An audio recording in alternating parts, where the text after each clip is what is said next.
अस्सलाम वालेकुम viewers, Aftab academy YouTube channel की तरफ से आपको वेलकम कहते हैं।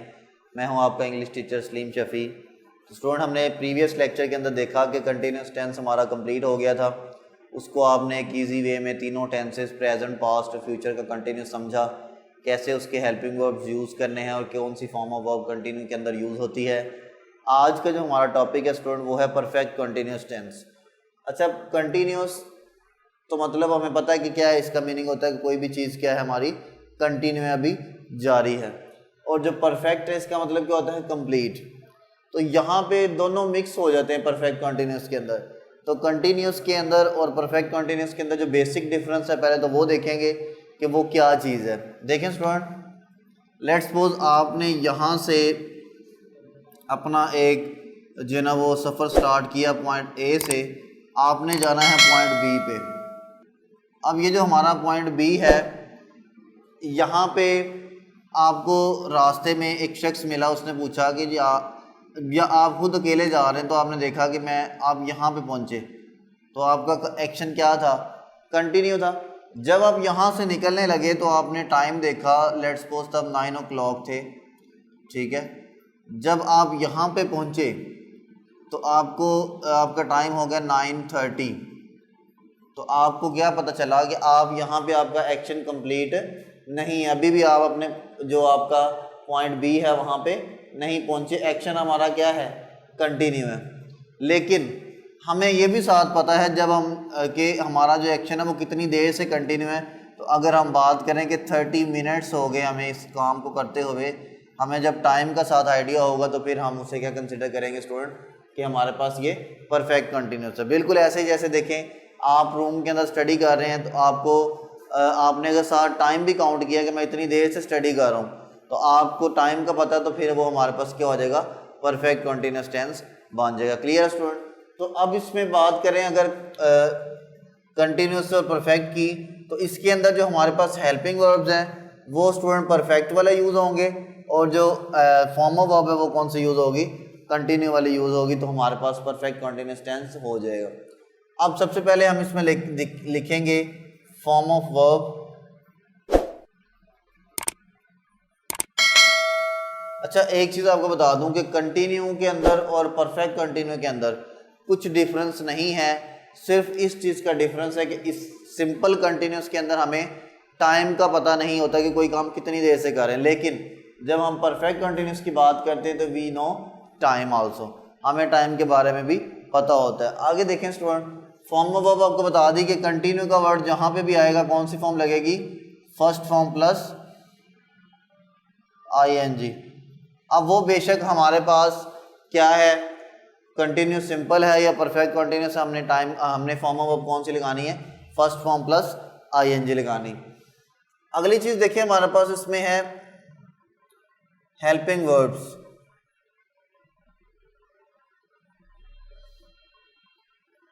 तो स्टूडेंट, जो हमारे पास हेल्पिंग वर्ब्स हैं इसके अंदर, वो अगर देखें तो वो प्रेजेंट के अंदर अलग हैं, पास्ट के अंदर अलग है, फ्यूचर के अंदर अलग हैं। जैसे सिंपल कंटिन्यू था तो उसमें क्या थे, इज, एम, आर प्रेजेंट के थे, वॉज वर पास्ट के थे, will be shall be future के थे। अब यहाँ पे प्रेजेंट के अलग होंगे, पास्ट के अलग होंगे और फ्यूचर के अलग होंगे, तो वो हम देखेंगे स्टूडेंट्स।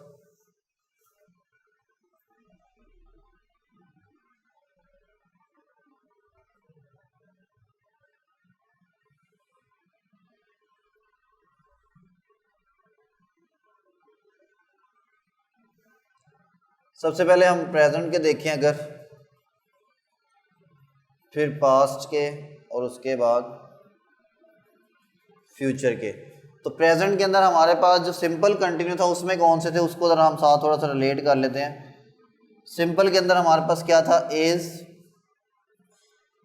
एम और आर, और साथ में पास्ट में क्या था, वॉज एंड वर, फ्यूचर में विल बी और शैल भी था। ये था सिंपल जो हमारे पास कंटिन्यू है। अब हम बात करें परफेक्ट कंटिन्यूस की, उसके अंदर क्योंकि हमने हेल्पिंग वर्ब कौन से लगाने, परफेक्ट के, तो वो हेल्पिंग वर्ब हमारे पास थोड़े से चेंज होंगे। उसमें आएगा हैज़ बीन या हैव बीन। हैज़ बीन आपको पता है कि सिंगुलर के साथ लगता है और हैव बीन प्लूरल के साथ लगता है, वो मज़ीद उसमें एक्सप्लेन कर देता हूँ। और had plus third, had been हमारे पास क्या लगेगा, पास्ट के अंदर लगेगा। और फ्यूचर के अंदर हमारे पास लगेगा विल हैव बीन या शैल हैव बीन। तो ये हमारे पास प्रेजेंट, पास्ट और फ्यूचर के हेल्पिंग वर्ब्स हैं। ये हमारे पास जो है स्टूडेंट्स वो टेंस की अगर बात करें तो ये हमारे पास कंटिन्यू है और ये perfect continuous.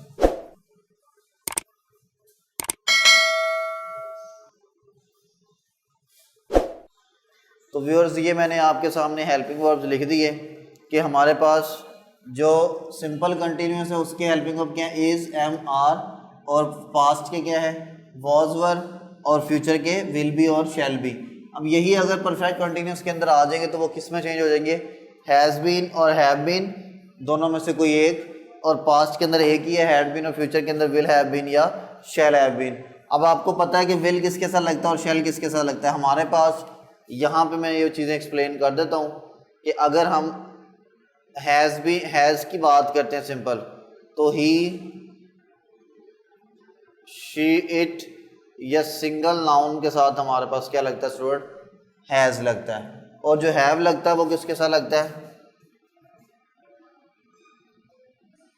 I, we, you, दे या प्लूरल नाउन के साथ हमारे पास क्या लगता है, हैव लगता है। तो ये तो हैज़ और हैव का हो गया। विल की बात करें अगर तो विल सबके साथ लगता है, ठीक है, बस शेल को थोड़ा सा चेंज करना पड़ेगा। शेल सिर्फ किसके साथ लगता है, आई और वी के साथ लगता है।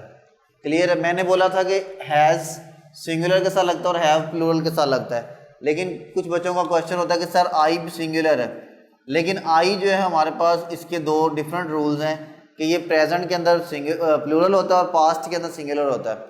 यानी अगर आप प्रेजेंट में आई को बात कर रहे हैं आई की, तो वो क्या होगा, प्लूरल होगा, और पास्ट के अंदर या फ्यूचर के अंदर वो क्या हो जाएगा, सिंगुलर हो जाएगा। जैसे देखिए जब हमने प्रेजेंट इंडेफिनिट टेंस पढ़ा था उसमें हमने आई के साथ फर्स्ट फॉर्म के साथ एस या एस नहीं लगाते थे, हम गो ही लिखते थे। इसी तरह से हमने जब देखा इसका नेगेटिव तो आई डू नॉट लगाया जो कि प्लूरल्स के साथ लगता है, लेकिन पास्ट के अंदर हमने क्या लगाया इसके साथ, वॉज। प्रीवियस वीडियोज़ में हमने देखा होगा। तो ये चीज़ है, जो हमारे पास आई है वो प्रेजेंट के अंदर प्लूरल और पास्ट के अंदर क्या काउंट होता है, सिंगुलर काउंट होता है। क्लियर। अब हम इसको इस तरफ एक दो एग्जांपल्स करेंगे और साथ में आपको बताऊंगा कि सिंस और फॉर का क्या सीन है, क्योंकि इसमें टाइम को बताना, तो टाइम बताने के लिए हमारे पास सिंस या फॉर लगाना बहुत ज़रूरी है। जी स्टूडेंट, सिंस फॉर देखते हैं।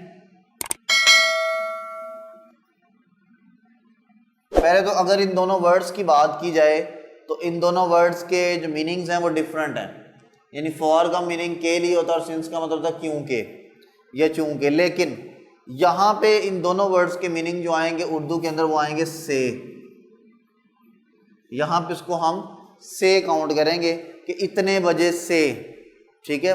जो से वर्ड है उसकी इंग्लिश क्या होगी हमारे पास, सिंस और फॉर। अब सिंस किसके साथ लगना है और फॉर किसके साथ लगना है, इसका हमारे पास देखें जो सिंस है स्टूडेंट्स वो लगता है पॉइंट ऑफ टाइम के साथ,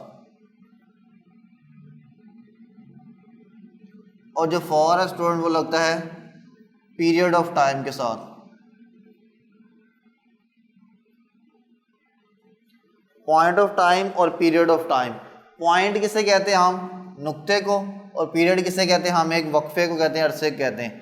अब देखिए अगर मैं कहूँ कि मैं आपको 8 बजे से पढ़ा रहा हूँ, तो 8 जो है हमारे पास क्या है, एक पॉइंट है कि इस वक्त से। क्लियर है।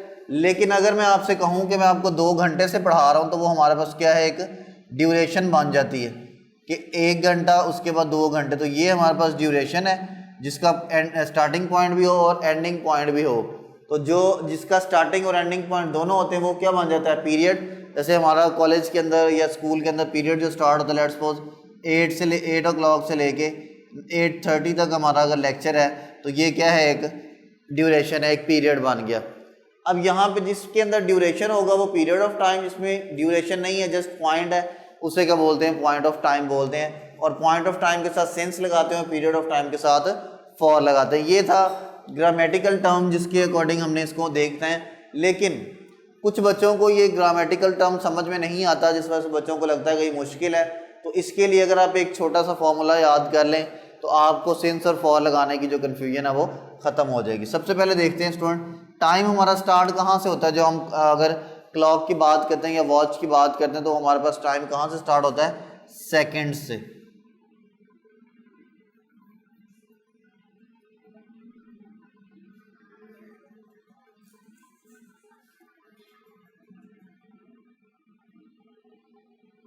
सेकंड्स, उसके बाद क्या आते हैं, मिनट्स, उसके बाद आवर्स, उसके बाद डे, फिर वीक,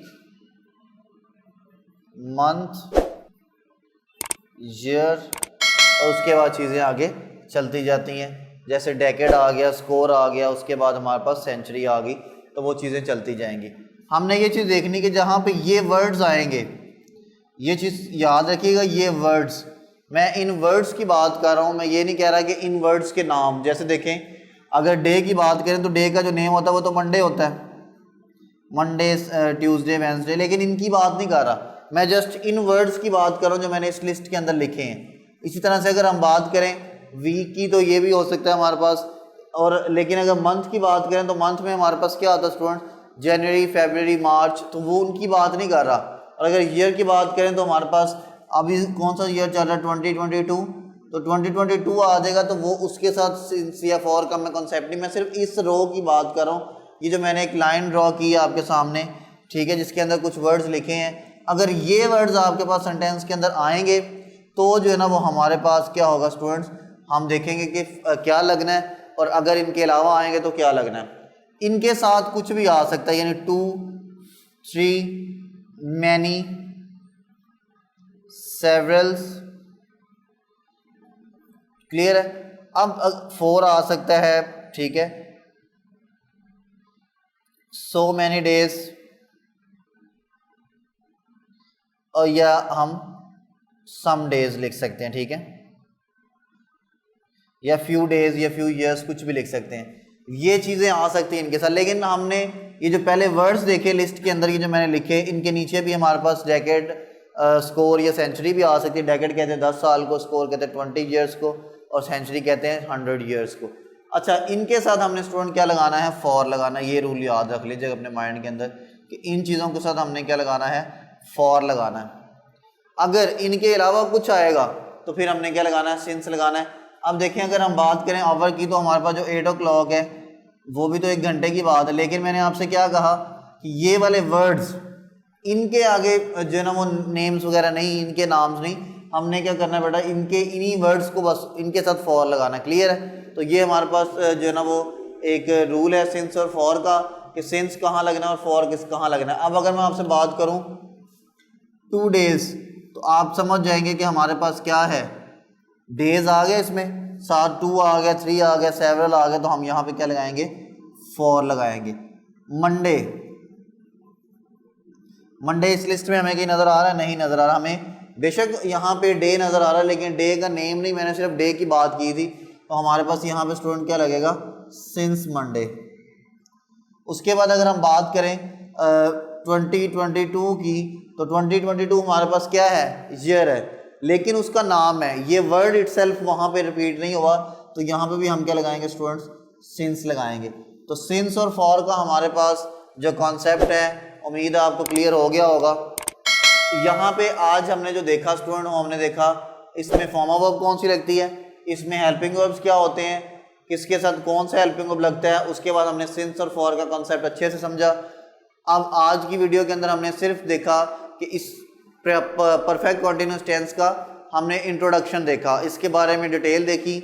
मज़ीद इसके बारे में जो डिटेल है कि इसमें जो कंटिन्यू जो इसके अंदर हमारे पास अफर्मेटिव है, नेगेटिव है या इंट्रोगेटिव है, उनके अंदर सेंटेंस की फॉर्मेशंस क्या है, सेंटेंस कैसे बनते हैं, तो वो हम नेक्स्ट लेक्चर्स में देखेंगे। आज की वीडियो के अंदर आपको अगर कोई प्रॉब्लम, कोई कन्फ्यूजन है तो you can ask in comment section. Thank you so much.